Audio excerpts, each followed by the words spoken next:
Assalamualaikum warahmatullahi wabarakatuh. Waalaikumsalam warahmatullahi wabarakatuh. Sebelumnya pertama-tama saya mengucapkan mohon maaf yang sebesar-besarnya kepada Universitas Muhammadiyah Bulukumba karena telah melakukan kesalahan saya, yaitu mencatut Universitas Muhammadiyah Bulukumba tanpa melakukan konfirmasi kepada Universitas Muhammadiyah Bulukumba secara langsung. Ini saya akui menjadi salah satu kesalahan saya dalam proses pencatutan UMB di beberapa karya yang saya lakukan. Juga kemudian yang kedua, saya mengakui kesalahan saya terkait dengan penggunaan nama ibu kandung saya, Elviani Syafruddin, yang saya masukkan ke beberapa abstrak penelitian yang saya submit ke beberapa konferensi internasional, yang mana juga kondisinya ibu saya tidak tahu tentang hal ini, sehingga saya mencatut secara langsung penggunaan ibu saya dan menggunakan UMB sebagai afiliasinya. Juga beberapa departemen fiktif yang saya buat terkait dengan UMB.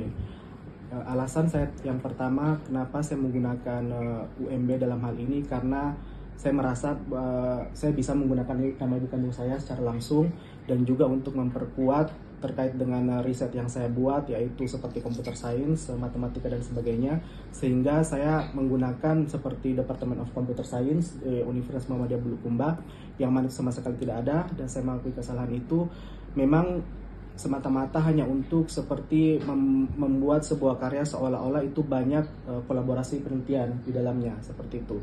Kemudian juga berikutnya, kenapa saya menggunakan nama ibu kandung saya juga, karena beberapa abstrak yang saya submit, ada yang mendapatkan travel grant itu, beberapa ada yang bisa saya, semisal saya tidak lolos, beberapa ada yang saya ganti ke nama saya, dan misal ibu saya dapat travel grant dan juga abstraknya diterima, itu saya ganti ke nama saya, seperti itu. Karena saya bisa mengoperasikan email dari ibu kandung saya, jadi makanya kenapa nama Elviani Syafruddin di sini saya catut untuk saya masukkan ke beberapa konferensi internasional. Kemudian yang ketiga juga, memang terkait yang di Denmark dan juga terkait beberapa pemberitaan yang tersebar luas, UMB sama sekali tidak ada kaitannya dengan di konferensi Denmark itu, tetapi karena berawal dari konferensi Denmark sehingga semua istilahnya konferensi-konferensi yang saya lakukan itu jadi terseret, dan itu ada juga beberapa nama ibu kandung saya. Kemudian di sini saya ingin mengakui bahwa sejauh ini setelah saya rekap di 2-3 hari terakhir ini sebelum saya ke UMB, itu ada untuk total karyanya yang menyangkut nama ibu kandung saya dan juga Universitas Muhammadiyah Bulukumba itu ada sekitar, kalau di total yang nama pertama itu ada sekitar 15 nama. Kemudian yang sebagai nama kedua, ketiga, keempat dan seterusnya itu ada sekitar 36 nama, sehingga totalnya itu sekitar 51 karya.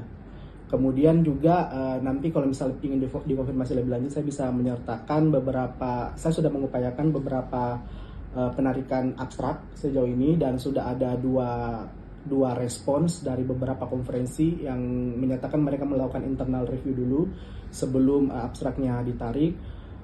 Juga dalam hal ini tidak semua dari abstrak-abstrak itu mendapatkan travel grant, seperti itu Pak. Ya, jadi beberapa sifatnya kalau abstrak, kalau dapat travel grant itu kan pastinya tuh yang nama pertama. Jadi cuma yang nama pertama dapat travel grant dari 15 nama yang Elviani Syafruddin itu, ada beberapa yang dapat travel grant, ada juga yang sifatnya cuma gratis registrasi buat konferensi internasional. Nanti saya bisa perlihatkan juga beberapa nama-nama konferensi itu ada di laptop saya, dan juga beberapa bukti terkait saya berusaha untuk melakukan penarikan dari abstrak-abstrak yang sudah terpublish.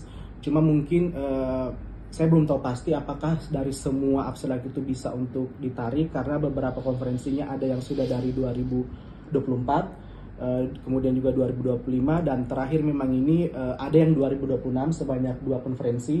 Itu karena saya daftarnya dari tahun sampai tahun 2025 akhir, dan itu konferensinya di 2026. Jadi itulah kenapa masih ada yang tersangkut paut di 2026 Pak, seperti itu.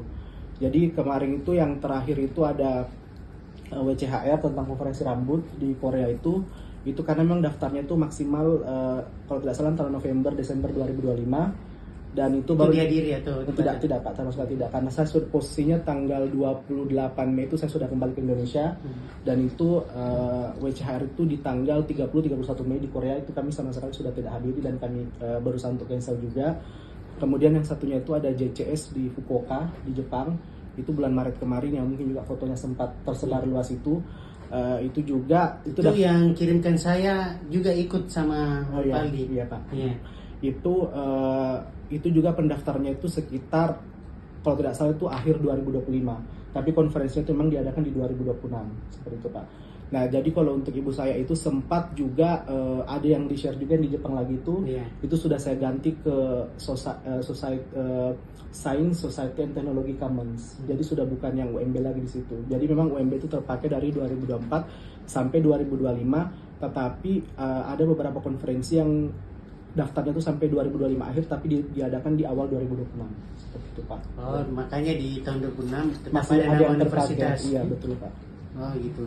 Terus gini, katanya kalau mengikuti conference begitu, kita harus menyertakan surat dari institusi. Apakah selama ini Rivaldi memalsukan surat institusi atau seperti apa? Tidak Pak.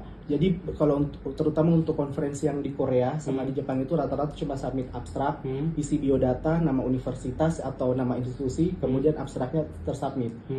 Kalau yang pakai surat rekomendasi itu kebetulan di Denmark itu. Nah itu tidak sama sekali Pak. Jadi dari rentang 2024 sampai 2025 ya. Termasuk yang masuk 2026 itu tidak ada surat institusi. Tidak ada Pak. Tidak ada sama sekali ya. Sama sekali. Itu bisa dibuktikan ya? Bisa. Itu lebih ke ada web konferensinya, tinggal submit abstrak, isi biodata, kemudian institusi, alamat dan sebagainya macam dan submit seperti itu. Memang rata-rata konferensi Korea lebih simpel dalam submit abstraknya. Oh lebih simpel. Iya. Jadi lebih banyak ke Korea memang. Iya lebih banyak di Korea. Di Korea. Ibu saya pribadi itu namanya memang Korea dan beberapa Jepang. Jepang. Iya. Kalau di luar itu ada di Eropa? Tidak. Tidak. Ada pertanyaan Bapak Ibu? Saya. Ya. Baik, terima kasih. Jadi terima kasih Pak atas kesempatan yang diberikan kepada saya. Saya melihat bahwa Rivaldi ini kalau tidak salah memang beberapa risetnya jadinya banyak ya kalau nggak salah. Dalam setahun itu berapa yang dihasilkan ya? Saya lupa pasti Pak berapa itu tergantung dari saya berusaha untuk mengikuti tema konferensi apa kemudian saya coba buat. Oke. Tapi ini kan abstrak yang dibuat itu real riset atau apa ya kayak meta analisis gitu ya? Jadi begini Pak, misal perlu saya luruskan juga, memang kita akui ada penggunaan AI yang sangat berlebihan di sini dan dalam proses riset saya ini karena memang mostly dominan memang codingnya kita minta langsung dari AI seperti itu. Tapi kalau riset saya sendiri itu kan model matematika atau machine learning dan segala macam itu memang tidak perlu yang namanya itu data asli. Kadang juga kita ada data asli langsung kita masukkan ke ChatGPT atau langsung juga kita minta coding yang sesuai untuk proses data ini, ataupun kalau model matematika itu lebih ke bagaimana menggunakan angka parameter tertentu yang kita pilih untuk kita masukkan ke model kita. Terus kan juga ada istilahnya yang proof of concept atau dummy data atau resampling data yang itu juga tidak memerlukan seperti data yang super lengkap, real, asli, tapi bagaimana kita meniru dari sebuah sistem seperti itu Pak. Jadi lebih ke banyak kombinasi sekali memang di sini, tapi memang kami sangat dibantu AI. Gitu. Jadi ya itu agak susah juga untuk menjelaskan kepada karena memang saling terkombinasi Pak begitu. Nah, cuman persoalannya kan selama beberapa tahun ini Anda menggunakan afiliasi kami. Iya Pak, betul. Dan itu kan Anda sebagai peneliti kan paham kode etik penelitian, etik akademik etik begitu. Anda tidak memikirkan berapa puluh dosen, ratus dosen di sini dan mahasiswa itu akan terdampak dari hasil riset Anda ketika misalnya riset Anda itu betul-betul merugikan masyarakat. Pasti kan nama kita ini akan terseret semua gitu dari afiliasi itu. Nah itu kan Anda tidak sampai ke sana, Anda hanya memikirkan diri sendiri. Anda kan ini sepertinya kan peneliti yang egois kalau begini namanya, karena hanya memikirkan diri sendiri, keuntungan pribadi, sehingga tapi tidak memikirkan efek atau dampak jangka panjang yang terjadi di lembaga kami gitu. Nah ini kan sebenarnya kalau kita bisa ini di sini kerugian kita sebenarnya selaku lembaga. Nah berapa teman-teman di sini yang nanti tercantum namanya di UMB tidak ketika misalnya riset Anda di reject misalnya atau dan sebagainya yang tidak diakui, kemudian nanti kita submit ke jurnal tersebut dan ternyata tidak diterima dan sebagainya, kan ada kerugian moral dan material yang akan kami dapatkan sebenarnya selaku, ya walaupun kami meneliti tidak se-eksis Anda sebagai seorang peneliti, tetapi paling tidak itu Anda harus pikirkan juga sebagai seorang peneliti. Nah, ini yang mungkin menurut kami sangat sangat tidak kurang etik sekali ketika Anda tidak memikirkan hal itu. Nah, inilah yang kemudian kenapa sampai sebegitu entengnya Anda mencantumkan tanpa memikirkan efek jangka panjang dari institusi